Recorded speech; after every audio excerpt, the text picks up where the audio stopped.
Happy Monday! This is Mrs. Lehman from Math with Mrs. Lehman, and my 6th period class is very excited to do a YouTube video today. Say hello, everyone. Hi. Alright, anyway, today we're going to talk about zebras and rhinoceroses. Doesn't that seem like it should be rhinoceri? Anyway, Yeah. rhinoceroses. Maybe we should pronounce it rhinoceroses. Okay, anyway. Yeah, we'll just go with rhinos. The heat's getting to us all. You couldn't tell. Anyway, for every 7 zebras, there are 2 rhinoceroses. Rhinoceroses. Rhinos for short. Anyway, there are 630 zebras in South Africa. How many rhinoceroses are there? So the first thing we should do is draw a what, everybody? Diagram. Very good. So we need 1 for zebras, 1 for rhinos. Zebras, we have 7. So 1, 2, 3, 4, 5, 6 lines will give you 7 boxes. So I need 2 boxes for the rhinos. And again, these units are all valued at the same amount, so therefore they should be the same size, because that makes sense. All right, so we have a few options here, and the main part, one of the main keys to being successful with these tape diagrams is to make sure you're labeling the information you've been given correctly. So the first step really is to make sure that you have the tape diagram drawn with the correct ratio, which we do. The next step is to take a look at this information right here, the 630 zebras. So I'm going to give you guys some options. You can either put it right here where the black line is, right here where the red line is, right here for the green line, or we would put it right here. All right, so who can tell me? Actually, let's, by a show of hands, tell me who says the red line. Blue line. Black line. Green line. Okay, a lot of people are not getting that part right. So it is not the green line, okay? If we said that there are 630 zebras and rhinoceroses, it would be the green line, because that would encompass both of those animals, and that is not what's happening. So let's look at this again. What word would we have to see for it to be the blue line? What word would we have to read? Somebody want to venture a guess? Liliana? In total? Nope, not in total. Kaden? 630 more zebras. Very good, perfect. Yeah, if we saw the word more, we would know that these 5 boxes were in addition to what was the same amount of rhinos. But that's not what we saw, so we're going to get rid of that option. All right, so we can either put it with the zebras or in this case the rhino. So which one would it be, everybody? What's it tell us? Zebras, right? It's pretty self-explanatory, guys. It says right here, zebras. So 630 goes right there. Now, our next step, after we have all the info we've been given labeled correctly, we have to figure out the value of 1 unit, all right? So we don't know what this number right here is. Whoops. What this number right here is, right? But we do know that these boxes are equivalent to 630. So, what would I do to figure out the value of 1 box? Michael? So 9 divided by 630? Not 9, because we're not including the rhinos in this count of 630, right? So just 2. No. 7. 7, right? Because we have these 7 boxes right there, and that is representing 630. So we're going to take 630 divided by 7. What does that come out to? Abby? 90. Very good, 90. So we know each unit is worth 90, each and every one. So you're going to fill that all in, and we would then just multiply to figure, bless you, to figure out what the amount of rhinos is. So 90 times 2, or 90 plus 90 is? Liliana? 180, very good, 180. So we know there are 180 rhinos. All right, any questions on how to do that?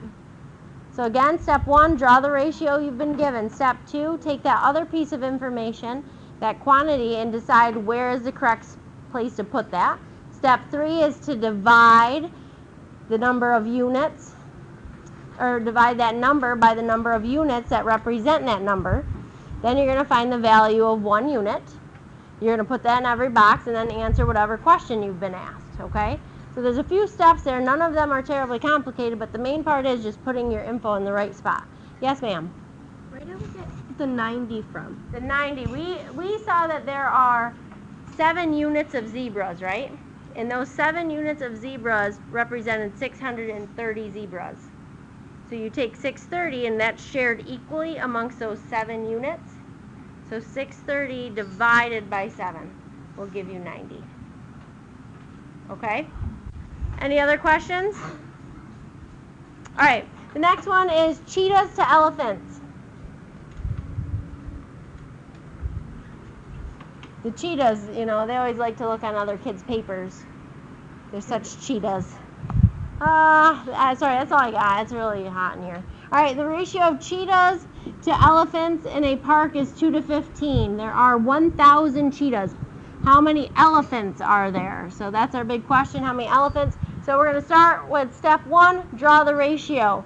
So cheetahs to elephants, we know that's 2 cheetahs for every 15 elephants. That's going to be a big bar here. So 1, 2, 3, 4, 5, 6, 7, 8, 9, 10, 11, 12, 13, 14. Hey, I didn't do too badly. So that should give me 15 boxes. There are 1,000 cheetahs. So again, we have to determine, does that represent cheetahs and elephants? Does it say cheetahs and elephants? No. Does it say just elephants? Yes. No, cheetahs, right? So it says cheetahs. So we need to put that right here with the cheetahs. So we know 2 boxes, 2 units equals 1,000. What operation am I going to do to figure out the value of 1 unit? What operation? Division. Very good, Lorelai. So 1,000 divided by 2 is what? 500. 500. Very good. So we know each box is worth 500. So I'm not going to do that in every one of these just for time's sake. So what would we do to figure out how many elephants there are?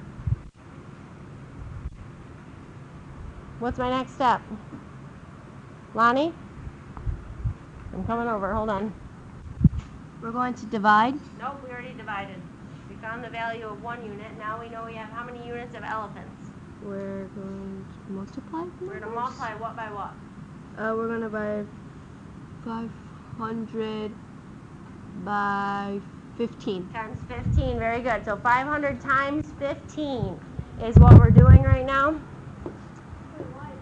Why are we doing that? Because each of these boxes is worth 500 and you have a total of 15 of those. Okay? To figure out. I was just wondering why you didn't put 500 in each of them. Oh, because I got lazy.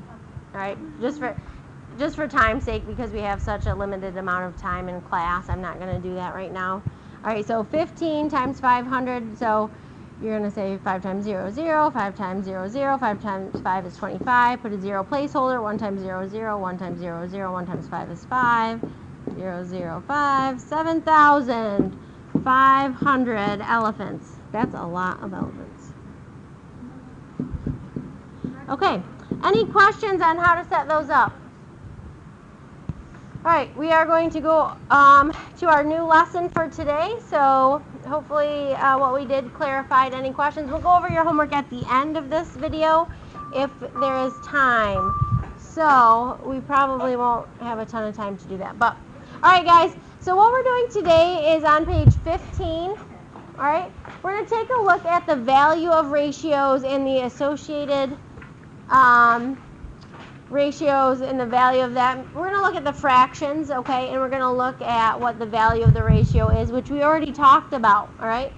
So they've got an example here, and it says, which of the following correctly models that the number of red gumballs, oops, of course I did that, hold on, that the number of red gumballs is 5/3 the number of white gumballs. So it's comparing using a fraction. All right. What amount goes with red? The 5 or the 3? What do you think? The 5 or the 3? Everybody? 5. The 5 goes with the red. So I want you to circle the red. That's the top number, right? That goes with the red, and then this 3, circle that, and that's going to go with the white. So we have to decide which of these tape diagrams best represents that, or which one actually does represent it. All right, so which one is it? Who says A? Who says B? You're correct. It is choice B. All right, because we know it's 5/3. Now, you'll notice in the past we've been saying the ratio is 5:3, right? And this is just worded slightly differently. It is a multiplicative comparison statement, which is a fancy way of just wording something using multiplication. So we're saying red gumballs is 5/3 of, or the number of white gumballs. So let's look at another example. All right, this question's a little bit tricky at first, but I'm going to help you with that. So it says Sammy and Caden went fishing. All right, Sammy brought 8 more shrimp than Caden brought. So picture 2 kids fishing, right? They each have a bucket of shrimp. All right, but one kid brought more shrimp than the other kid. All right, so a certain amount they brought the same, right? But then this other kid brought more than that. So when they put them all together, when they combined their shrimp, they had 32 shrimp altogether. How many shrimp did each boy bring? So let's look at this as far as 2 buckets. We have Sammy and Caden, right? And we know Sammy brought a bucket of shrimp, and we know Caden brought a bucket of shrimp, right? A certain amount they brought the same, but we also learned that Sammy brought 8 more shrimp. So we're going to add to Sammy's bucket and show that he brought 8 more. Now right here in the first box, this is an unknown number, right? We don't know how many that is, but we do know all together when you take Sammy's amount and Caden's amount, it adds up to how much? 32. Very good. So does anyone know how we would solve to find out, well, what would our next step be, I should ask? What do you think, Olivia? Minusing 8 out of 32. Very good. 32 minus 8. And what happens when you take 8 from 32? You get 24. Very good. So we have 24, and that is 2 units, right? That means there's 24 shared equally amongst these 2 units. So what would we do next, Olivia? Divide 24 by 2. Very good. 24 divided by 2 is what? Everybody? 12. Very good. So we know that this is 12 and this is 12 here. So 12 plus 8 is? 20, and this is just 12, right? And 20 plus 12 does add up to 32 shrimp all together. So we know Caden brought 12, Sammy brought 20. What is the ratio of the number of shrimp Sammy brought to the shrimp that Caden brought? So we want Sammy first, so we're going to write 20 to 12, all right? The next one, it says to express that number of shrimp as a fraction. Express the number of shrimp Sammy brought as a fraction of the number of shrimp Caden brought. So they want us to write this as a fraction. What would that be as a fraction? Ryan? 20 over 12. Very good, 20 over 12. So 20 over 12 is not in simplest form. Can anyone tell me what that would be in simplest form? Cruz.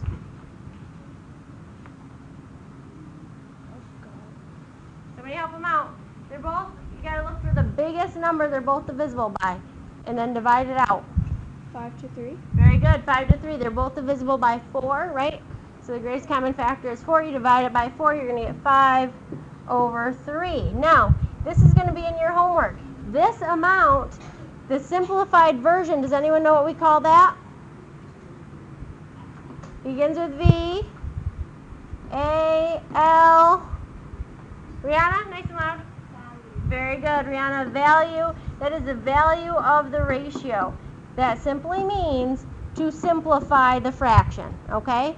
Just simplify the fraction. So we could say that Sammy brought 5/3 of the shrimp. Let's look at part B. What is the ratio of the number of shrimp Sammy brought to the total number? So we want Sammy's amount, which was 20, right? To what was the total number of shrimp, everybody? 32. Very good, 32. Now we're going to do that as a fraction. So it says, what fraction of the total shrimp did Sammy bring? So what would that be? 20 over 32. So, or we could say, if we simplified that, right, we could simplify that down to what? Greatest common factor of those is 4 again. So that would be 5 over 8. So he brought, we would say, Sammy brought 5/8 of the shrimp. Okay? A little more than half, right? He brought a little more than half of it. He brought 5 out of every 8. All right, any questions on that? Tonight on your homework, you're going to have page 17. I'm going to go through this really quickly before we look at your homework. And I am moving at the speed of light right now. All right, so it says Alexis's extended family is staying at the lake house this weekend for a family reunion. She is in charge of making homemade pancakes for the entire group. Sucker. All right, the pancake mix requires 2 cups of flour for every 10 pancakes. You want to write a ratio to show the relationship between the number of cups of flour to the number of pancakes. And then you're going to write as a fraction, obviously, and simplify it to find the value of the ratio. All right, then down here, you're going to have those fun statements where you're just going to fill it in as a fraction. So the number of pancakes is going to come first to the amount of cups of flour. All right, write that as a ratio. Now you might end up, just saying, you might end up with a whole number, right? Because if you have something over 1, that's the same as the whole number, right? Anyway, they can't. Part B, the amount of cups of flour, that's going to be the reverse because now we're talking flour to total, all right? Of pancakes, I guess I should say. If Alyssa has to make 70 pancakes, how many cups of flour will she have to use? Yes, Michael, quickly, because we got some things to do. What is it? How do you know how much pancakes is going to be there? It says up here, 2 cups of flour for every 10 pancakes. But how much pancakes? It just says 10 pancakes. Oh, so I should. So 2 cups, so you're going to do 2 to 10, right? Mm-hmm. And then you got to simplify that for the value. Yep. All right. So, all right, let's look at your homework quickly. The only real mistakes I was seeing on homework were calculation errors. You guys did a beautiful job setting up your tape diagrams. So on the first one, you should have had, this is on page 12 again. All right, so boys to girls was 8 to 7.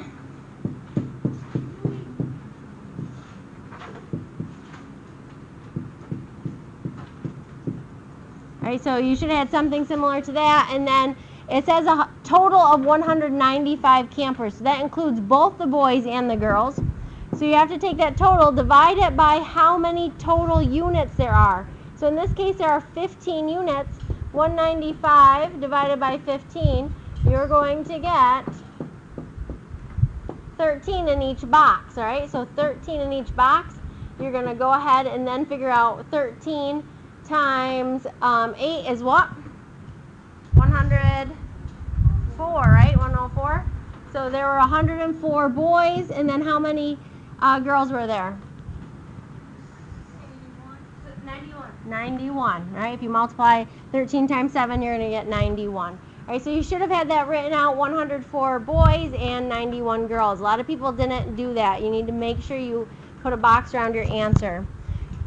All right, it says the student to faculty ratio at a college is 17 to 3. So we have students, faculty, you have a ton of students. 1, 2, 3, 4, 5, 6, 7, 8, 9, 10, 11, 12, 13, 14, 15, 16. That is a terrible tape diagram, but you get the point. All right, I'm whipping through this for time's sake. All right, so we have 17 to 3. The total of the students and the faculty is 740. So that includes all 20 of those units. You've got to divide 740 by 20, and you're going to get 37, all right? So you have 37 in every box. So 37 times 3 is going to be what? 37 times 3. Liliana? It was your answer for the number of faculty. Tucker? Perfect. 111. You multiply 37 times 3, which you on your paper should have had your work for. That's 111. And then the students, 37 times 17. Some people were multiplying it by 20 for some weird reason. I'm not quite sure. So 37 times 17 would be what? Good. 529. You forgot to carry a 1 there when you were multiplying, so it's 629. All right, 629. You would have been short 100 students. All right. So again, that's kind of the big idea here, is to make sure that, I don't know what I was saying there, but anyway, the idea is you set up the tape diagram with the ratio, you divide to figure out what 1 unit is worth, and then you can expand that up to find the number of students and faculty in this example, or boys and girls in the last example. All right, I have to let these kids go to their next class, so thanks for watching Math with Mrs. Lehman. Please have a wonderful day, and don't forget to like and subscribe. Bye.